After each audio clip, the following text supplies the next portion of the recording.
रुको रुको, देख के जाओ, दही बनाना सीखो। हम जमाने जा रहे दही। दही के लिए थोड़ा पहले दूध थोड़ा सा गर्म करना पड़ता है।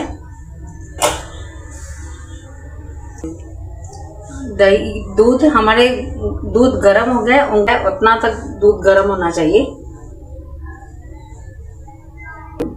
ये जो थोड़ा मैंने दूध गर्म किया वो है, और ये दही जमाने के लिए। अभी हम इसको दूध में दही डालेंगे।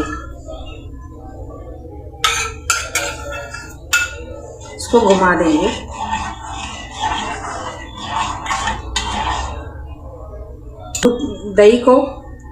दूध को ढक देंगे।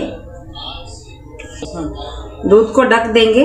विदिन 6 to 7 आवर्स में दही जम जाएगी।